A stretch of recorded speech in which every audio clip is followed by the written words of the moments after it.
harapan kami, teman-teman menjadi bagian dari langkah-langkah panjang ya Pak, untuk mensyiarkan, mempromosikan destinasi wisata budaya di Cibarusa. Salah satunya adalah ada di sini, dan teman-teman juga bisa untuk melihat, dan dengan ilmunya Pak, silahkan masjid ini diteliti, pondasinya, batu batanya, atapnya, tiangnya, lingkungannya, untuk dijadikan sumber keilmuan sejarah. Lebih kepada Pak Tua atau akan sekarang akan Oke.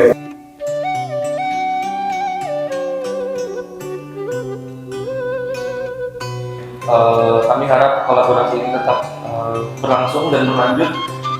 Jurusan Architecture, Presiden University.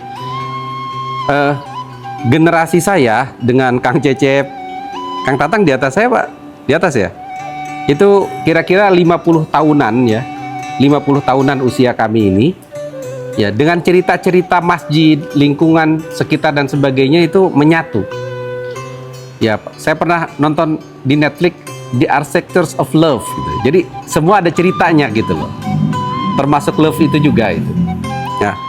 Nah ini Kang Wahyu, silakan, mangga Kang Wahyu. Ini senior saya. Ini yang saya cerita, beliau itu manula, manusia langka, legend, dan mewarisi racikan makanan khusus kuliner Cibarusa yang namanya laksa itu. Ya. Nanti ada yang lain juga. Saya ingin menyampaikan bahwa tahun 2012 setelah ayah saya Kiai Haji Redin Nuh Inayatillah wafat, dan di sini ada Mang Ajid, Kiai dan sebagainya, tokoh ulama, Kiai Jamal, kita mendapat amanah untuk melestarikan masjid ini, dan dimulailah tahun ini. Nah, dengan nama Program Nasional Pelestarian dan Pembangunan Monumen Bersejarah Perjuangan Ulama Umat untuk Kemerdekaan. Jadi di sini lekat sekali dengan spirit of patriotisme, kepahlawanan, kesantrian, keilmuan, solidaritas dan harmoni. Itu values-nya. Nah, ini saya mau menceritakan bahwa masjid ini dulu namanya menurut cerita dan beberapa catatan bukan Masjid Al-Mujahidin, tapi Masjid Babakan Kaum. Sebagaimana ada Masjid Babakan Kaum di Cirebon, di beberapa tempat. Cek gitu. Nah, tempat ini disebut Kampung Babakan karena ada banyak cerita dulu ini hutan belantara yang orang susah lewat, tempat jin beranak katanya, atau jin buang anak. Karena begitu susahnya akses dan sebagainya, sehingga ini dijadikan tempat pertarungan, pertempuran, persembunyian, begal dan lain-lain. Karena itu Masjid Al-Mujahidin adalah salah satu titik sentral. Di sini disebutkan pusat pelatihan perang perdana Laskar Hizbullah Sabilillah, di mana 500 orang dari kaum santri, habaib, ulama, kiai latihan perang. Karena perang nggak tahu gimana menggunakan senjata, gimana menggunakan mortir, gimana dan sebagainya di tahun-tahun itu. Jadi cerita awal Masjid Al-Mujahidin ini dulu namanya Masjid Babakan Kaum, itu dibangun tahun 1619. Kebayang nggak? 1619, abad ke-17. Itu ada cerita tentang Pangeran Jayakarta melawan VOC. Jadi VOC datang di Batavia, berperanglah Pangeran Jayakarta, kekuatan Sultan Banten, Sultan Cirebon menyatu, tapi kemudian terdesak oleh pasukan penjajah itu dengan atas nama kekuatan perdagangan. VOC itu kan korporasi oligarki Eropa. Terjadilah perang, kemudian salah satu senopatinya masuk ke wilayah-wilayah hutan belantara, namanya Pangeran Senopati yang dikenal dengan Mbah Uyut Sena. Nah, ini Kang Wahyu ini dan keluarganya, ini kuncen, juru kunci. Nah, saya mau cerita, juru kunci itu ada yang menafsirkan salah, misunderstanding, Pak Hadi. Jadi kalau orang mau main bola menang itu jarah ke situ. Jadi kalau dukung World Cup nanti jarah dulu di situ, skornya lihat berapa untuk Brazil, berapa Argentina itu misalnya. Dan berbagai hal, orang mau jadi kepala daerah, mau jadi pemimpin dan sebagainya. Tapi itu terus dipercaya dan terus ramai gitu. Kita nggak tahu, itu soal keyakinan gitu. Nah jadi lahirlah Kampung Babakan. Nah, kemudian berdirilah namanya Masjid Babakan Kaum, yang menurut cerita inilah bangunan yang di tengah, yang bersusun 3. Nah, itu ketika Indonesia dipimpin oleh kesultanan Islam. Ya, saat itu Pak, Kesultanan Banten, Cirebon, Kesultanan Ternate dan sebagainya. Itu yang diceritakan dari berbagai literatur di sini. Nanti bisa dibaca ya. Nah, kemudian ketika masjid ini berdiri dan jadi markas, masuklah Belanda. Penjajah Belanda itu di sini banyak bukti-bukti, fakta-fakta tentang itu. Nah, di zaman Belanda semua dikuasai, dibangunlah area depan. Dan tiang-tiang kayu ini diganti dengan tiang-tiang beton. Ditempellah itu. Herbau itu menurut bahasa Belanda artinya direnovasi tahun 1930, 35, 37. Direnovasi itu kan tidak dibangun dari awal, diperbaiki. Nah, baru setelah tahun 1935, 37, 2012 itu dimulai lagi pelestarian dan renovasi baru di samping sana, dan juga pembangunan menara. Kalau masjid itu katanya menaranya mesti 2.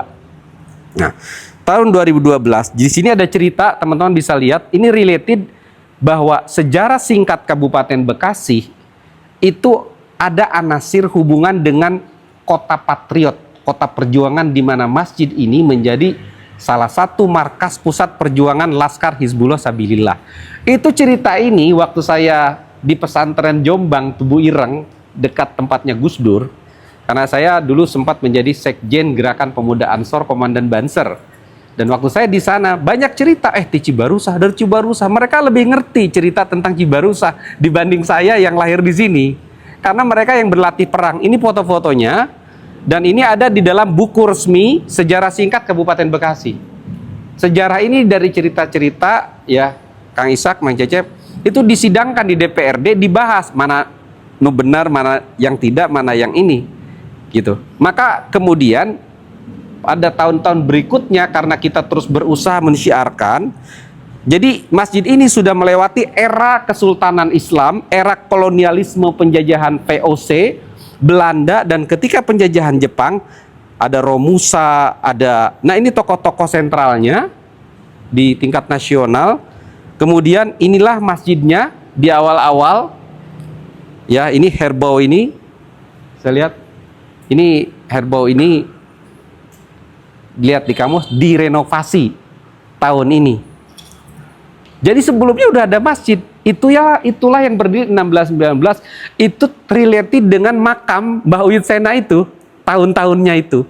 Juga related dengan kelenteng Ongkokang yang dekat sini, usianya lebih dari 100 tahun. Jadi di sini sudah ada perkampungan orang Hindu, Buddha, orang Islam menyatu. Dulu kan pasar di sana orang Cina, hampir banyak orang Cina ya. Hampir teman sekelas kita juga banyak ya Kang Cep ya. Nah, itu cerita-cerita itu kemudian terus berkembang. Akhirnya pada tahun 2012 ini masjid-masjid waktu dulu ya, tempo dulu tahun 2000, ini tahun 2012. Ini tahun 2012, Mang Tatang masih ingat ya? 2012 ini bangunan-bangunannya dulu ada di sini, ini masih batu-batu ini, Pak. Diyakini yang 1619 itu. Nah, yang lain-lain ini yang putih keramik ini tambahan, dulu tidak begini. Iya. Jadi asli tembok biasa, ini di belakangnya ini serem Pak, tuh. Banyak hutan. Nah, ini dulu dengan sesepuh Mang Haji Ajid. Nah, ketika itu ini flashback aja. Alhamdulillah saya dan banyak pihak di sini yang juga mendapatkan blessing. Jadi masjid ini diyakini memberikan berkah. Blessing, sesuatu dari Tuhan yang Maha Kuasa, kekuatan invisible hand, diyakini dirasakan membuat seseorang melakukan satu lompatan, capaian-capaian yang tidak terduga. Jadi pembangunan ini, waktu itu pengurus masjid ini diundang ke Istana Presiden, dipimpin oleh Kiai Haji Ma'ruf Amin sebagai one team press dari kampung kecil ini Pak, karena masjid ini penuh dengan sejarah, cerita-cerita. Nah, dari sinilah alhamdulillah kemudian mendapatkan kesempatan untuk mendapatkan dukungan, bantuan gitu. Ini rapat di istana, Pak. pengurus-pengurus pada waktu dulu. Ini masih lengkap, ada Mang Yedi, ada Dang Adi di sini nih. Nih.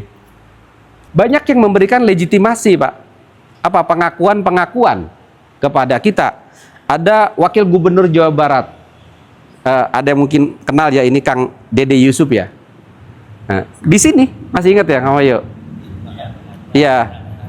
Ya, Bang Tatang juga tahu bahwa perjuangan ngebangun ini tuh berat sekali karena di sini nggak ada kawasan, dan saya mau sampaikan, kami tidak pernah minta 1 sen pun di jalan, apalagi ke kawasan industri. Termasuk pemerintah daerah kabupaten juga tidak nyumbang 1 sen pun, gitu loh. Jadi ini, nah setelah itu kita juga diliput oleh TV nasional, TV One, ada live TV One. Ini Kiai Sejuta Umat namanya, Jainuddin MZ, ya, beliau tanda tangan dan sebagainya. Ibu-ibu juga selalu ramai di masjid ini. Mudah-mudahan ke depan ramai lagi, Kang Wayu, Kang Cep ya, penuh terus.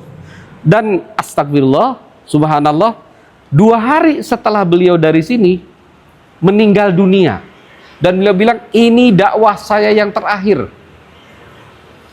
Mudah-mudahan kita semua panjang umur ya. Jadi 2 hari pulang dari sini terus meninggal. Akhirnya masjid ini diliput terus sebagai dakwah terakhir Kiai Jainuddin MZ. Temanya saat itu tentang korupsi, anti korupsi. Dan beliau mengatakan saat itu koruptor itu lebih kejam daripada teroris, itu terkenal sekali. Kalau koruptor itu membunuh orang pelan-pelan gitu loh, jalan rusak. Tapi teroris dua-duanya kejam sih. Nah, lalu kemudian kita juga terus mempromosikan, mempublikasikan ini dengan Pemda, ada wakil bupati dan sahabat saya sudah meninggal, Ustadz Arifin Ilham. Pernah di sini ziarah, dan waktu itu kami, ini bukan kampanye ya, tahun 2014 saya dengan beliau juga mendukung Bapak ini gitu. Ya, Bapak ini, jadi mendoakan Bapak ini. Nah, alhamdulillah sudah jadi ya Bapak ini. Nah itu ingat beliau. Jadi kita dengan Ustadz Arif itu istilahnya mensyiarkan, ayo Pak, karena saya juga ikut membantu masjid beliau pembangunannya di Az-Zikro di sana. Nah, kemudian kunjungan dari berbagai aparat, karena ini pusat dari kepahlawanan dan sebagainya, dari sekarang sudah bintang 3, ini Komjen Wahyu, juga Danrem. Ini bintang ya, jenderal. Ini datang juga memberikan dukungan dan sebagainya. Kalau nggak begini, gimana kita mendapat kepercayaan? Karena saya dan kita semua juga masih muda. Tapi dengan kehadiran beliau-beliau. Kemudian setelah Danrem datang, kita juga sempat, kita juga sempat menggelar fundraising di Jababeka, di kantor Korem, untuk masjid ini, supaya mendapatkan bantuan.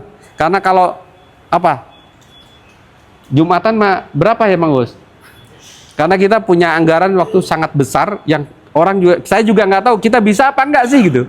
Tapi alhamdulillah kan selesai secara umum. Jadi sempat mengundang grup internasional music, ada Debu dan lain-lain di sana, juga pernah datang ke sini.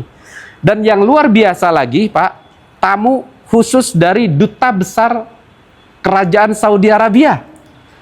Karena mereka pikir ini ada Masjid Al-Mujahidin, dikira ini markas perjuangan dari Afghanistan gitu loh. Padahal ini bukan, karena namanya Al-Mujahidin. Beliau datang jauh sekali. Hari Minggu waktu itu, karena bahasa Arab ya, kita semua pakai bahasa Arab di sini. Sambutan bahasa Arab gitu. Ini kayaknya ada Mang Tatang juga di sini nih. Nah, ini ada pengurus tuh. Mang Tatang apa? Kita terus mensyiarkan. Cuma waktu itu kan nggak ada live streaming, nggak ada apa gitu ya, Kang Arya ya. Jadi kita perlu, ini masih manual dulu. Alhamdulillah masjid di sini. Nah, ini juga ini Kang Aris ya. Nah, kita ada sertifikatnya, pengakuan, Pak, dukungan dan sebagainya. Nah, ada lagi yang juga sangat spektakuler. Ketika dicanangkan oleh pemerintahan pusat, oleh Presiden, Hari Santri Nasional, Hari Santri Nusantara, Pak. Itu kan jejak perjuangan umat Islam kaum santri terhadap Republik. Ini tercatat sebagai salah satu jejak dan situs nasional. Ini adalah Panitia Nasional Hari Santri Nusantara. Kemudian ditetapkanlah Masjid ini sebenarnya berharga sekali, Mang Tatang. Ini tuh simbol dari perjuangan. Nah, ini ada yang hilang ya, nggak tahu kemana.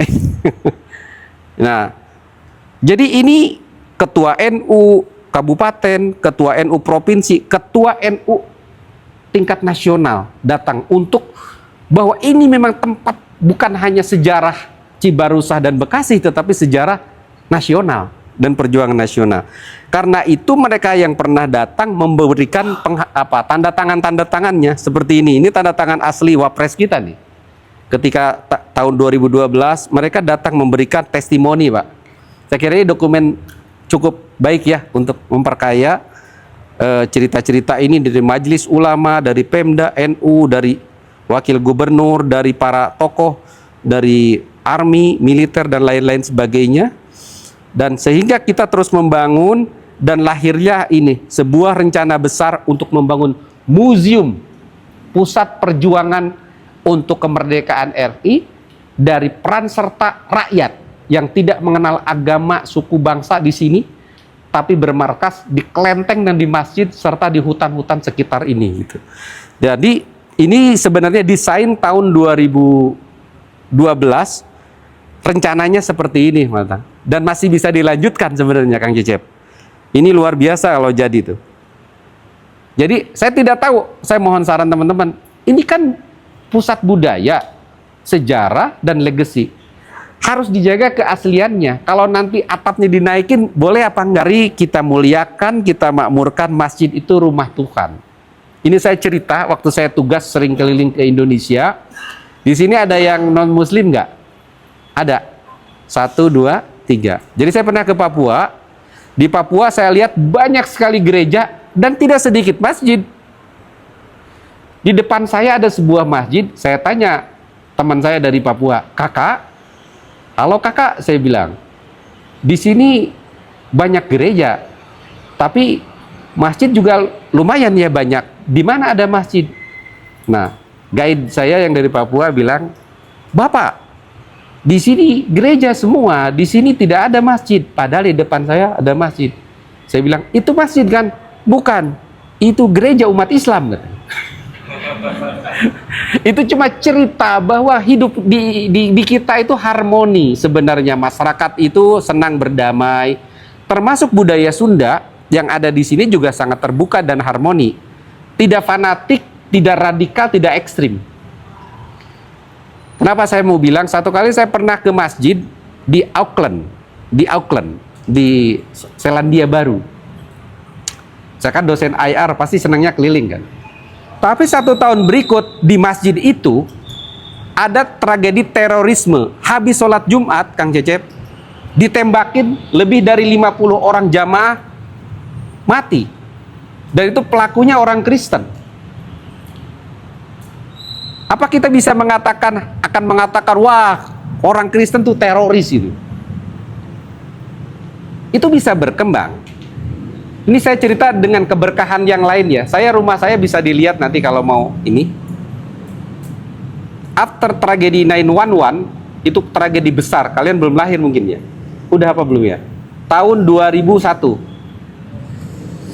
Bisa dicek. Itu tragedi besar, Twin Tower menara kembar di New York City diledakkan oleh pesawat. Hancur semua, 3.000 orang meninggal. Menurut Amerika, pelakunya namanya Osama bin Laden. 1 tahun setelah itu, saya diundang ke Honolulu, ke Hawaii. Bukan untuk bulan madu, tapi untuk ditanya mewakili Muslim Indonesia, apa yang terjadi sebenarnya dengan Islam, dengan terorisme. Karena mereka mengatakan Islam is the root of terrorism.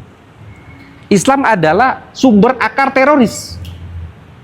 Itu kan framing dan yang mungkin dipahami sebagian orang.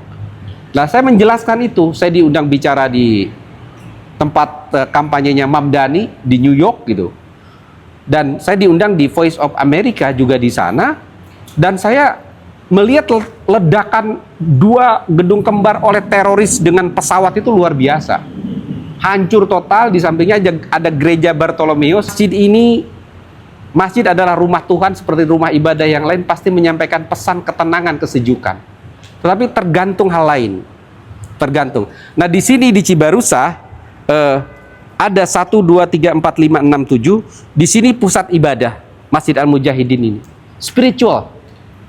Ya. Bukan hanya sholat, di sini orang tinggal. Pusat ukhuwah, di sini persaudaraannya kuat, dibangun. Bukan hanya satu agama, tapi kita juga berdampingan dengan agama-agama lain. Dakwah di sini banyak, pengajian, dakwah, ya.